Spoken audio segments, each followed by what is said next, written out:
Dong.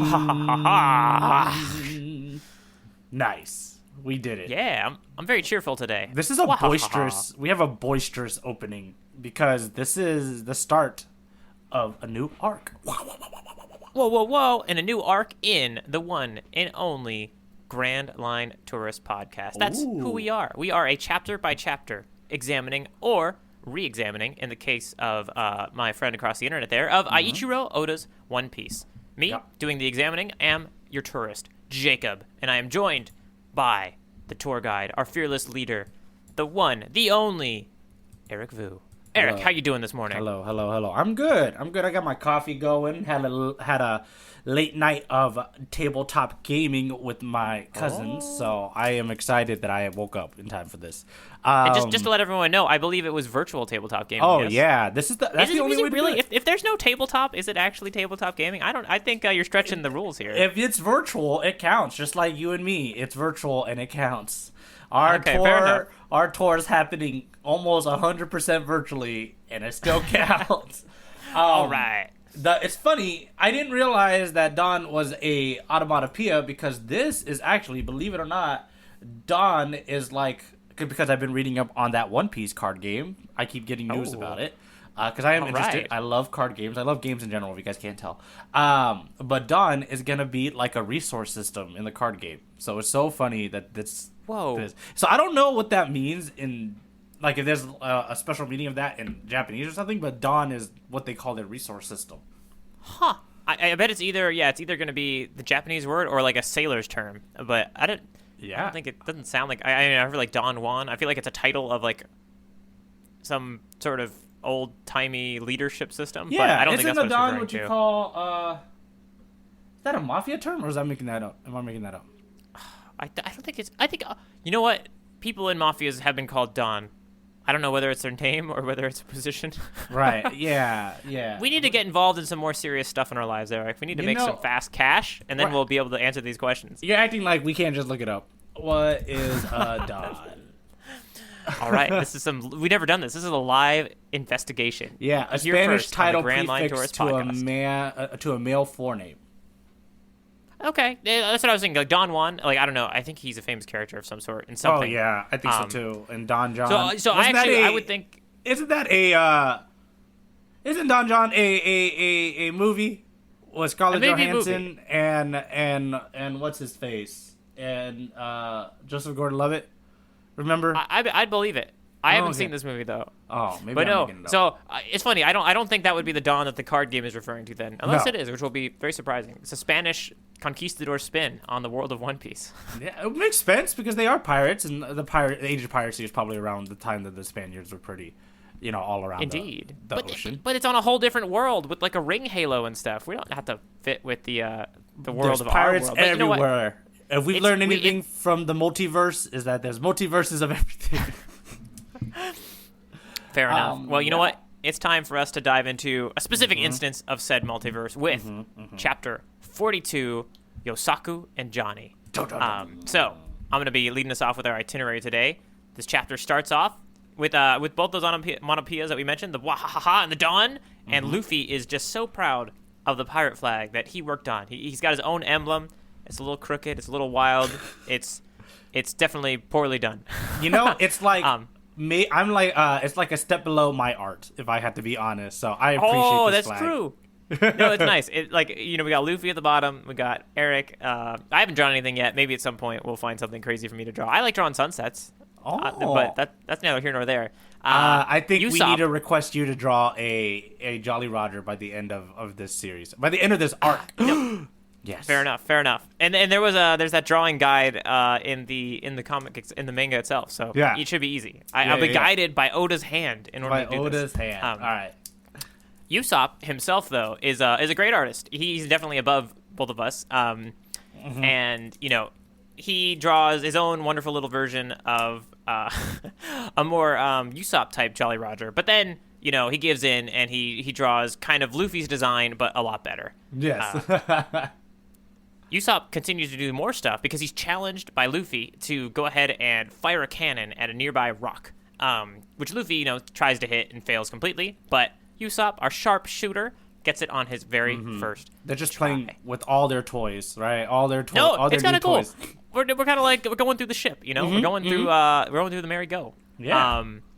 And so Luffy is now kind of thinking like, I got this big ship. What do we need? We need not a cook, but a musician. You know? We need to sing. We're pirates. Da da da da da. I guess he rode the Pirates of the Caribbean ride when he was young. He knows pirates sing. It's got to happen. Yeah. But while they're kind of going over and having the discussion, a sword is drawn, and someone who claims that he is a pirate bounty hunter comes out and says, like, hey, you tried to kill my partner, Luffy makes quick work of who he finally realized is Johnny, who Zoro recognizes. Zoro because apparently used to be in league with these bounty hunters, Because he's an ex-bounty Zoro hunter. Yeah, I always thought he was a work alone kind of guy, but maybe not. Maybe some jobs were big, or he got lonely. I'm not there's sure. probably like a pirate hunter bar somewhere. You know what I mean, where they all kind of meet. Yeah, that's a realm of One Piece we need to just kind of see more, guys. See more of. Indeed. And Johnny says that his other partner Yosaku is dying. His teeth's falling out. He's gone pale, and that's why they were resting on that rock. Which sorry, not a good place to rest because of our pirate crew over here just firing away at different things that they see on the horizon. Who told it to look like such a good target? Oh yeah, look at that. Let's just shoot it. Nami instantly recognizes what's going on here, though. She says, "Oh my goodness, go get some lime juice." Yosaku has got scurvy. Ever resourceful Nami kind of coming in and saving the day once again. Yep. And so Luffy finally, maybe I think it's because of this idea of like, oh, lime juice was important, food is important. I guess what we need a sea cook. Yep.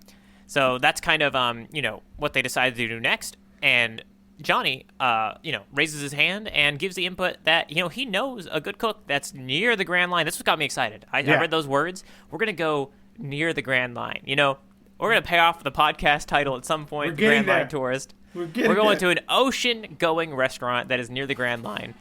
We even have a little bit of a little foreshadow, a little like Zoro pass. Zoro apparently was hunting for like some sort of Hawkeye pirate, I think is what it was, or maybe I got that a little backwards. No, it was you're right.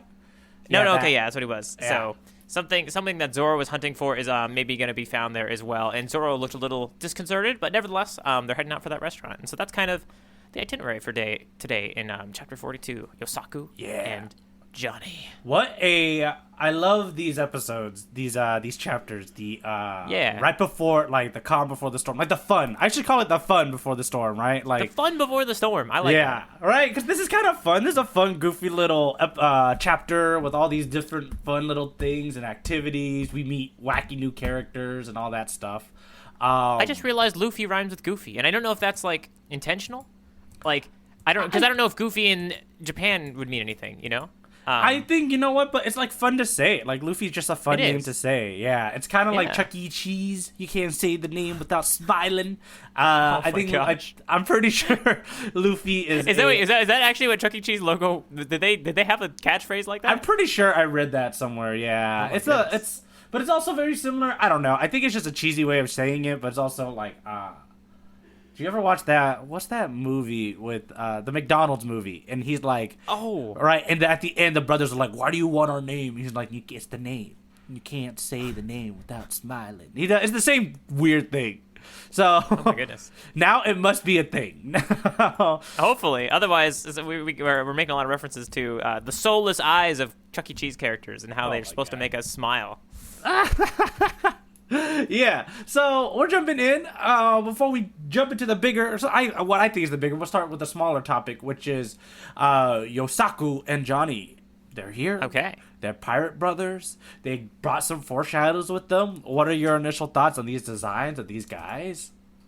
I think I don't think I'll ever be able to guess what One Piece characters are gonna look like. They almost look like they have like very drawn zombie faces. Their clothing is just completely wacky. I think it's Yosaku is wearing like what almost looks like boxer briefs. Yeah. But I guess they're probably just shorts. And they got a very distinctive vibe. I feel like they're like tall Russians. I'm not sure. Tall henchmen of some sort. I was gonna say they kind of have like a buddy cop vibe to them, don't you think? Not looking at them now, they kind of look like a cop duo, like an old school cop noir duo sort of deal. Maybe not noir. Noir's wrong. Just buddy cop. Oh, and we know who wears the pants in this relationship. It's Johnny. Yeah. So cool. It's just kind of, and they have like one's left-handed, one's right-handed. Oh, that actually lets them stand that. Oh, that's kind of why their swords are in the panel that introduces them. I guess that's why their swords are both in the middle of the frame. Right. Because they're in opposite sides. Oh, and then I did have a question for you. Are they actually brothers, or is they just call everybody brother? Because they called Zoro brother. I think they called. It's kind of like I think they're using it as like a term of endearment, not like an actual definition of bloodline ties. Yeah, so I think his whole thing is calling him brother because he calls him brother Zoro, right? And then he calls Nami sister Nami. Sister Nami. Yeah. After she saves his life from scurvy, which you'd think they would know, but apparently, there's just a lot of dum-dums on the ocean. Yeah, no, it feels like pirates are for like the high school dropouts. So they just they go, they die quick, and then. I think, but that's fair because if you think about a Halo world as you have labeled it, where a majority of it's ocean, don't you think it would be like, oh, your riches and like the only way off of your literal island of a world is to go on the sea? And so I think, as young dumb fools, because even though they drew these two characters, Yosaku and Johnny, they look older. I'm pretty sure they're around. Yeah. I'm pretty sure they're around Zoro's age, which is, 17 or something? Oh, yeah. No, it's funny. They may be around 17, but I was going to say, they kind of look like 30s. Yeah. Well, one of them is straight... Yeah, they look like old men. That's what happens when you give them a cigarette and bags under their eyes. They look old. Oh, yeah. Right? They look hardened. Sea veterans. Yeah, but I love that they're here, and I love that we get a little peek into Zoro's past. But also, with them comes the foreshadow of this Hawkeye pirate. Yes. Which is cool that I did not realize that they introduced that. Again, one of the glories of re-examining. Indeed. I didn't realize that. This makes it interesting for me because I'm re-examining, and now I know that it happened like 42 chapters in that they're talking about this guy already. Who, does that do anything for you? Does that excite you at all, this foreshadow of this person? I think, it just kind of it's kind of part and parcel with One Piece. It doesn't really excite or unexcite me. I think it's fun a little bit because now I can like look forward to when like I know there's going to be a character called Hawkeye or like that something like even that Hawkeye you were hunting goes there. Maybe Hawkeye is like a type of creature. Maybe we're just going to find a gigantic eyeball. You heard it first here. I got my tinfoil hat on. Yes! Zoro is hunting a gigantic eyeball that is from a hawk. All right, because that's the way that is grammatically worded, and you don't grammatically word something that way if it doesn't have meaning. Even that Hawkeye, even though I guess it could be metaphorical for something else, like he's really good at shooting. Equals gigantic eyeball. There we go. That would, this would be one of the ones I really want to get right because I feel like it could work. We have pirates that are weird, so we can have like some sort of pirate that like more somebody with an eye fruit, right? That's his double fruit. He turns into a giant eyeball. Oh, see, you saved me there. I was kind of like, I actually don't know how I'm going to connect this. No, you're right. When in doubt, devil fruit. Eye is easy, or like optic fruit. All right, so. And that's why we were talking about glasses so much in the last chapter. Right, exactly. Yeah. Optometrist is going to be a big character in the next arc. Are we going to get a motif better than the weird eyeglasses thing? I don't know, man. I think that might be because that was pretty cool. It's cool to see that thing to pay off. I think there's a lot of foreshadowing stuff to talk about here, and since we're already on the topic of foreshadow, what are your expectations about this ocean-going restaurant? Oh, you know what? I'm really excited because I do believe I've stumbled across a One Piece cookbook at some point when I was Googling around. And so I'm wondering if like we're gonna get to one of these places that actually has a lot of, I want some food manga. I want to see some dishes that I want to make in real life, and I enjoy cooking enough. Maybe I'll make some. That'd be some fun podcast content. Yeah, a buddy of mine just bought that cookbook, so he was very excited. Is it new? Yeah. Is it a new cookbook? I think it is. It's advertising everywhere because I just see it on Amazon and I saw it at like Barnes and Noble and stuff like that. So it's definitely right on around. Cool. Around no, so the world. I'm excited because we have a character who loves eating, and they're going to a restaurant, and we haven't. It's a part of like I guess we have been in restaurants before, but they were kind of treated as the place where talking occurs. The tavern, yeah. This is like this seems a little bit more. Well, I mean, as a concept, it's literally just a restaurant in the middle of the ocean, right? So yeah. Oh yeah. Like I didn't even really picture it that way. Yeah, we're going to an ocean-going restaurant that's near the Grand Line. The Grand Line is not land. It's it's that perpendicular, water route. So right, it's the equator, right? It's the equator that's around, yeah. No. So that even makes it more exciting because that means this is like there's got to be some. It feels like this is actually going to be a big moment of world building, potentially. Or just a little fun thing. Either way, it'll be cool. Your eyes are gonna. I think it's expanding from this point on. It's fun. Now we're in. Like I was talking about how this is a chapter of just fun, the fun before the calm, and all that stuff. I feel like that's where we are right now in this East Blue Saga. Like we're having fun. Like what's next? I'm excited to see what's happening next. They do such a good job. He does such a good job of just building on top of like. I can't say it other than just saying fun. I'm like so excited for you to experience fun before the storm. I like it. I'm excited. Yeah. All right. My next point I want to talk to you about, which is I feel like it's very important, which is the necessary roles on a pirate ship. What are the things we need to fulfill on a pirate ship to make it just work, right? Like, yeah. Because that's a lot of the conversation in this one, which is we have this boat now, but we kind of don't have like the necessary pieces.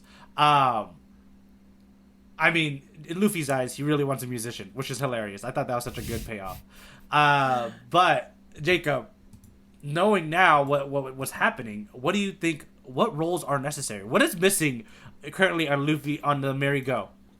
Yeah, no, I think Oda is going to take this fairly seriously as someone who is really steeped in like knowledge about pirates and is like grown up as a kid, really being excited about them. So, got captain, right? Mm-hmm. We need a first mate that kind of, takes captain orders, distributes them amongst the crew. So, you got your enforcer first mate, you got your captain. Navigator, I guess in my mind that used to, like, I might have considered that, like, oh, maybe that's part captain, first mate kind of, but, you can have a separate navigator as well, because we already got Nami. If they don't have if the captain and first mate don't have they don't have it, right? They need to hire out. They definitely gotta hire out. They need to contract that job. Yeah. So we got the navigator. And I guess we're kind of listing what we have already, but to some extent, I guess we do have, munitions expert, cannon operator. We got Yosaku, able to fire things. Which you don't think you needed, but now we have one, so... Yes. Yeah, no, it makes me think that there's going to be a lot more potential roles to fill. So Cook is the latest one to get added definitively that we need it. We can potentially throw a musician in there. I don't actually know if we're going to pay that off, or if it's going to be a while. Okay. I don't know. It could just be a Luffy idea. It could just be like, we need a musician. And like, I feel like if he says it at some point, it's going to matter or come back up. But I don't know if it's going to be like one of our core. Do you need to things? Yeah. What are you feeling? Are you gonna dust off that old tinfoil of yours? I'm dusting off the tinfoil hat. What else do we need? I think, as far as to operate a ship, this is just like kind of from my own pirate knowledge, probably gained from pop culture. You need the person that sits at the top of the thing and looks around. I don't know what their name is, but the person who goes, he goes. He's got his it's not a stethoscope. That's not what you use to look out. A telescope. You got your handheld telescope. Yeah. You're at the top. So you got that person. It's kind of, I don't know if that's the person that also kind of climbs around in the sails and like if something goes bad, like ties some rope and stuff. Mm-hmm. I think so. I'm gonna call out that person up top. So I guess our observer maybe that's what we could call them, and. Besides that, I do think we're going to need we need some regular crew just to clean stuff. Like the boat's going to get dirty. We got salt washing up all the time. We need some Kobe's. We need deckhands. We need Kobe pre chapter 2. Yeah, we need him, to deckhand his way onto our ship and keep it clean. And I think occasionally you need to like raise and lower sails. That's also probably deckhand jobs. So there's various deckhand jobs that could get specific. You could have your cleaning deckhands, and you could have like your rigging deckhands. But so that's what I'm thinking. We need somebody up top looking around, and then we need some deckhands. At least two. One doing rigging and one doing cleaning. There was actually a big role that I'm amazed you didn't mention. Especially because there's a scurvy scare in this chapter. Oh, you know what? Yeah, no, it's kind of weird. Okay, in this chapter, we handled scurvy with the cook, and so my mind is kind of like, okay, but that's not right, that's actually who generally handles that issue. Right. We need a medic. We need a doctor. You need a doctor. Doctor in the house. Oh, and right now that's leaning is pretty good.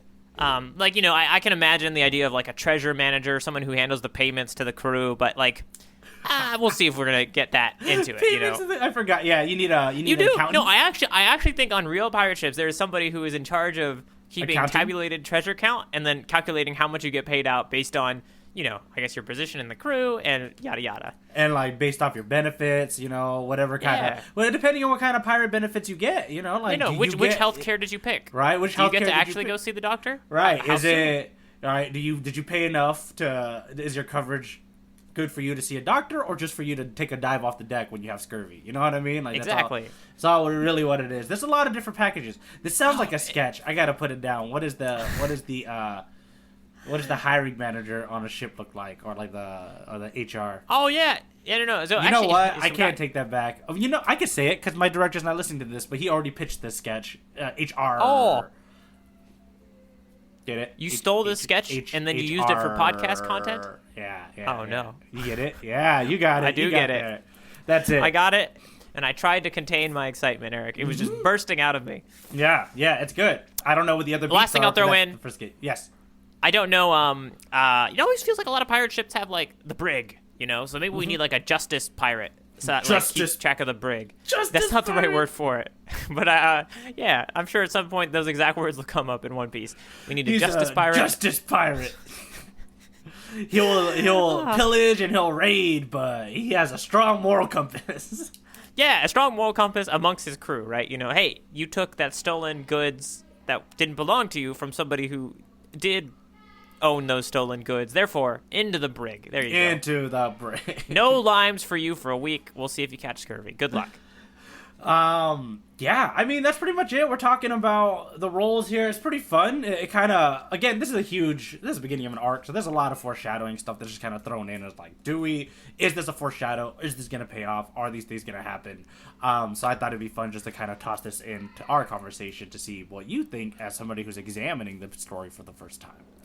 Yeah, no, it's interesting. It's one of those things that I think I'm probably generally thrown by not taking what is literally happening seriously enough. Mm-hmm. I'm like, oh, we got another crew member, cool. But it's like, oh no, we are in the process of gaining crew members. Mm-hmm. And these are going to fulfill potentially the very realistic ship roles that we need on a ship. Yeah. That's pretty much all I have for this chapter. Do you have anything on your docket, sir? Wait, Eric, what is the tattoo on Johnny's face? What does it say? I don't know. Or is it Yosaku's? I think it's Johnny's face that has a tattoo on it. Yeah, I need do they define it in your translation? No, they don't. It doesn't have a little side thing next to it. So we'll have to I think that's going to be some follow-up for us. Oh, you know what? I'm going to Google it right now. This is another live update. Yeah. Johnny's face is on Johnny's face. One Piece. It's gonna be. I don't know. Let's see. Maybe, it has it. It says we have it on the One Piece fandom. Ooh. Appearance. It says Hawkeye made this tattoo. Oh, his left cheek says sea, umi. Literally, okay. like the sea. Yeah. No, that's a very Luffy style tattoo. Like, literally, what can I think of getting tattooed on me? Well, I'm a pirate. Let's just go with sea. Yeah. He's a pirate hunter, Jacob. Oh, that's true. Yeah, it's interesting. No, that's it feels like that's more of a pirate tattoo than a pirate hunter tattoo. Mm-hmm. Pirate hunters should have land on their cheek. Like, I take everybody off the sea and put them on where they belong. Yeah, exactly. I also love that it's like, where are we? Well, we're here. And then I'm pointing to my cheek. Where are we currently? Well, somewhere on my cheek, I promise. That's a sign of a good navigator right there. Yep. But no, I think okay. The only other thing I did have to share, Yes. I did a little bit of there was one little section that I thought it sounded a little strange, so I did my usual translation corner. I love it. And so Translation. Corner. Okay, so it's the point when they apologize to I think they're apologizing to Johnny. Yeah. So then one of you shot a cannonball at me. Forgive us. That's history. Forget it. What good are apologies anyway, right? And I just thought, I was like, kind of reads interesting. And I was just wondering what it might be if it was translated a little differently. And so alternative translation, which I just think has a little more color to it. Maybe it's not, it's a bit stranger, but we have Luffy and Usopp saying, we're sorry. And then the translation here being, it's over and done with. Don't let it bother you. If apologies settled everything, we wouldn't need police. They fit all of that into that little bubble? I think it's the two bubbles. So that's like that's history, forget it, and what good are apologies anyway? So those are both so it's like we got two bubbles for that content. So I think one of them would have been it's over and done with, don't let it bother you, and then the next one that followed would have been if apologies settled everything, we wouldn't need police. And I'm just like, whoa, what a different color on the idea of what good are apologies for anyway. That second bubble, like Usopp and Luffy are like really reacting, like crying, like it's a no. That's why that's why I specifically went and looked this one up because I don't actually quite get what's going on here. Right? Are they upset? I think based off what your translation is trying to trigger in my mind, is I think he's like being very overly dramatic, kind of like very. Again, I think with a cop, like kind of like tragic, like a cop talking about his dead partner sort of deal, if that makes sense. So I think that's what they're playing off of. Like if there's like sad violin music would go here, like it's overly dramatic. I think. No, and so I guess that's maybe Usopp and Luffy sort of like being like, "What? What are you saying?" Or like, "What do you think?" Is that like a? No, I think they're just sad that they're like, "Oh my god, we contributed to this guy dying." Gotcha. Yeah, right. We shot a rock out of nowhere that happened to have you both on it. And now he's dying, and we did this. That makes the most sense because that's why later on when Nami says, "You guys are idiots," the guy just has scurvy. There we go. No, you're right. Yeah. So I like that as a reading because that makes that whole section kind of make a little more sense because they're like traumatized at the fact they're now murderers, and I don't know. They're worried that they're going to find a justice pirate that's going to take them away, and they're like, "Oh no, my life's over." No, but that's it for me. And I think with that, it's time for a little bit of what we kind of foreshadowed at the early panel with "Wahahaha." It's time for some OP got jokes. Ooh, look at that, Jacob bringing up the Oda foreshadow in our own episode. What is that allowed? Are we allowed to do like a foreshadow of the same episode? Does it still count? I think it's time. We got to go super meta with every single episode we have. It needs to somehow follow the arc of the episode. I feel like if it's this close in timing, it's a callback. I'll go first. I really like the Jolly Roger bit in the beginning of this chapter. I think the back and forth about what the Jolly Roger should look like was great. I think it's funny, and I liked it a lot. Definitely. I like how when Usopp, when he responded after drawing his own, actually, I'm not sure exactly where he said this. It might have been after he fixed it completely. Yeah. But he said, if you're impressed, just call me Captain. Yeah. Yeah, exactly. I like it. This running bit that he's constantly trying to be the captain of this crew, which he clearly is a new member of, therefore can't be captain, really. Right, and also, like, you have a lot to learn, Usopp. One day. But not today. Well, Luffy doesn't actually know a lot. Like, I mean, yeah. That said, Usopp may have more knowledge about the pirating world correct than his captain. But he doesn't have that heart and soul that's going to lead them correctly, Luffy's got the charisma. That's what's missing. Luffy's got the charisma to rally a crew. And to fight, probably, to protect. Oh, and true. And Luffy's actually just, to be honest, if it ever came to push and shove, Luffy's going to win, and Luffy's captain. Right, and he's going to save as many of his crew members as he can, right? Exactly. Do you have a joke that you like? These are basic things you should know if you expect to survive at sea, morons. We just have this continuing kind of running gag about Nami just knowing way more about everything related to pirates than everybody else in this whole world. And I love it. And, I love and kind of being exasperated by the fact that pirates don't know these things. Yeah, and I love how they keep praising her. And I will say it's cool that she's the one who solves the scurvy. Like anything, I think Nami, especially in the beginning of these arcs, solves a lot of just the basic stuff. We're really cementing her as like the person who is like, I am the most logical person on this ship.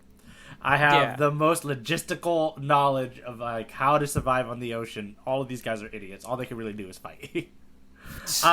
Which is great if you're fighting. It's not as great when you're not. So exactly.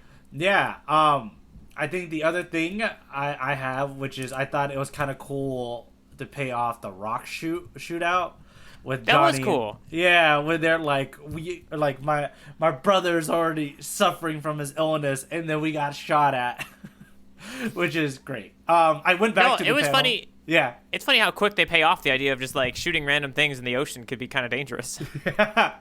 I love that they. I went back to the panel to see if you could see him. You can't, but it's I looked too. I did the same thing because I was like, oh, he's got to be in there. He's got to be like flying off, like because like Oda has weird details and stuff like that. So that didn't happen to be one. But it was kind of fun. It was kind of fun just to kind of know that in my head it paid off. Do you have another one? Because I only have one more. Ooh, you do yours and I'll do my last one. Okay, mine was the cover art. I think it's fun that we're continuing with the Buggy story. Right, this is part 6 of Buggy's crew after the battle. Yeah. It's almost like a whole separate manga now, you know? Yeah, Can you get a collected edition of Buggy manga? I think so. I was looking for a coffee book table. Wait, no, coffee table book. A coffee book table, that would be a table made out of coffee books, which would, to be honest, be pretty cool. It would be a really dumb meta joke. This you would put a coffee book table as your a coffee table book. And then you put a table on the coffee book table. Oh no, I hate this. That's why I have a coffee table. I have a coffee book table, and on top of that, I have a coffee table. Don't worry, I've gone off the deep end, but very good. Yeah, I think I just like this cover art because I think there's a lot of cool details. This one has a detail. Unlike the rock thing that we were looking at earlier, this one actually has some detail where Buggy is the thing flying all the way out there, but he does a really cool thing where he gives you a bubble of Buggy's reaction as he's flying through the air. Because he is the thing being spit out. He is the one taking a trip through the sky again. No, I love that. It's so weird because like technically it doesn't make any sense how this looks visually. Like but my mind put it together perfectly. That's the face that Buggy has off in the distance, you know? It's impressive how your mind can like start trying to figure out how panels work, and then just like it's like almost like a little puzzle, especially if you've never seen something like that before. Yep, and he tastes bad based off of the one dialogue bubble coming out of the bird's head. Ooh. Yeah, all right. So I love it. I love it's cool. This is cool. It's a story. Our cover arc. No, how long do you think it's gonna go? You have a better idea than me. Like I would have probably said I wouldn't have even expected it to go this long. You know. Are we gonna get like? Is it gonna switch over to Captain Kuro? Like, are we gonna have like what happens to him after? Like, you know. Now you're in. I have a little bit of that. Now you're in the One game. Piece meta. But no, just to pay off what my little last joke was. I like the in the introduction of the brothers. Nami says like, "You're not well enough to dance" to Yosaku because like he just all of a sudden after drinking the lime juice gets up as if like he's completely cured, and this is Nami like. It's almost like a weird meta reference against what she said, right? Like, oh, I gave you the lime juice to cure you, but like, no, you're not actually cured yet, you know? Like, so you can't just get up and dance, then he eventually falls down. So, wise Nami, you know everything about I love that they dance. They do their cool pose. We get their Oda One Piece nameplate, and then he collapses, which is great. Thanks, and it pays off. That's a callback. And then So I guess if that's all the ha-has, then there's no fighting in this episode. Oh, there was a fight. But let's make our fight. But there's going to be some more fighting coming up next on our favorite segment of the podcast, and a very fun segment because we do have a submission. I would say it's a re-examiner, right? It's a tour guide in his own right, throwing another panel back in. This is for our panel battle, where we take a panel that we thought was the best, the greatest, the coolest thing we've ever seen from each additional chapter, and we put them head-to-head against each other. And we also encourage you to write in to grandlinetourist@gmail.com, and that has happened this week, to throw in their own panels. So I think we should start out with, guest tour guide. Christian has written in for chapter 42. He actually said that, he, before even completely rereading the chapter, he took a quick peek, and he already knew what his favorite panel was. It's the Luffy drawn Jolly Roger. What an iconic image. At the derpy, yeah. Ooh. That's actually... So I have a model... I built a model of the Merry Go, and that's the flag that they use on their sail, as opposed to the actual nice one. That's cool. So wait, when you really say you built funny. a model, is this like you bought a kit and like you had to paint it and everything? Mm-hmm. Oh, wait, do you have it? Not on me. It's on my workplace. I took it to work. Okay, well, I whether or not we get it in the podcast notes, you got to show me at least a picture of that. So I wanted to, but there's some spoilers on it. This is the Merry Go in a few chapters ahead, so I don't want to show you yet. But I will show you once the last piece is added. Yeah. All right, when the time is right, when the last piece of the One Piece Merry Go ship is ready to be visualized, I want to see it. Yeah. Hopefully we get to a good place too, so when we play the card game, there's no spoilers. So I'm hoping. Okay. That might be tough, because I assume the card game can pull from a lot of... And maybe, we'll have to think about it one way or the other. It could be spoilers, or it could be just nice foreshadows for me, Mm-hmm. That's true, too. But you can look through it and see if there's anything super, super serious. And I do think it would be really cool. We should try to be the, premier streamers of the One Piece... of the One Piece game? Card game. Yeah, we gotta jump on it. All right, I'm going to give you mine, because mine's actually close to Christian's. Ooh. Bam. Oh, you liked Usopp's drawing. Usopp's is cool because it has the huge nose on it. So this is ta-da! That's not our emblem. We have Usopp, getting slapped in the head. He's getting bonk bonk. Wonk. Oh yeah, I know, bonk bonk by Zoro and Luffy for making a little bit egocentrical style. But you know what? I have to admit, it makes sense to be egocentric on this ship. We have the Merry Go, which has Mary's head plastered on it. So why not a Usopp flag? I feel like Usopp was just trying to go with what he thought was, the vibe around here, and he's getting punished. He's getting hit. love that somehow Oda's so good. I wish I had this talent, this sort of artistic talent, but he paid off, all these imagery things that you associate with Usopp is in this Jolly Roger, right? His hat, his big nose, and the nose that we even see his physical nose as he's getting bonked and it's going down. And then you get his slingshot, and you get the little symbol, the ching symbol that he gets whenever he's aiming very well. It's cool. Yeah. So it pays off so many things. And this is, it always happens, Eric. There's always some detail we call out that I just completely missed. I did not see the slingshot. What? My eyes glazed over it. No, it was there. I definitely visually, my eyes took in the art that contained the slingshot. But you probably filled it in as a Jolly Roger, so you thought it was just a bone. You know what I mean? Because Jolly Roger usually is a crossbone, right? No, my brain just did it. I don't even know. I think it thought that the thing hanging down was an earring, which I don't even know if you saw. I don't think he has an earring on, does he? No, not these. Whatever happened, I'm ashamed of myself as usual. I just can't do it. But no, that's cool. I love the detail. All right, I'm gonna go ahead and look at yours. All right. Oh my goodness, you did not, Jacob Jarecki. I did. You stole Christian's panel. Stole? Me and Christian, are just the only ones that are right in this scenario. Putting you clearly in the bong. You in this instance, you are Usopp and Luffy and Zoro. That's me and Christian giving you a good slap on the head for picking the wrong panel, because this is the one. And this is the most beautiful none of us pirate chose flag. The actual Jolly Roger that's going to be iconic on everything that's on all One Piece products, right? The actual thing, which I'm going to pull up right now, on the One Piece moleskin, right? Oh my goodness. I'm holding up to the camera for Jacob to Indeed. see. None of us chose it. We all chose the derpy or the very off Jolly Rogers. No, the derpy one's cool. To be honest, I would own a shirt if it had there's got to be a shirt with the derpy Jolly Roger, and I want it. Even though I have to admit, it's probably going to be black. It's probably going to be a hot shirt, but it'll be worth it. Ooh, hot as it is going to look good on you, Mr. Oh, Torres. yeah. That's how I'm going to attract all the people that I want to meet. They're going to be like, oh my goodness. To be honest, it's kind of cool. You're going to attract One Piece fans for sure.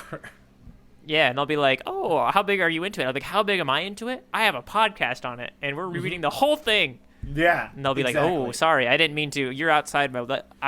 clearly, you're out of my league. I got to try somebody else. The only way to end this chapter, because we do have a question corner at the end of this, an SBS. There's a really cool question someone asked. Hey, Oda, how come you always use ta-da as a sound effect? And his answer, he's like, why don't you do something like ba-bing? And I think this is such an Oda answer. Oda's like, I write and I use onomatopoeias that represent what I'm trying to draw, the feeling I'm getting. And my feeling is ta-das, not ba-bings. So I think we need to end this chapter, or this recording at least, with ta-das. With ba-bings. Yeah. Oh, with ta-das. Okay, fine. You're Here we go. On 3. 1, 2, 3. Ta-da! Ba-bing.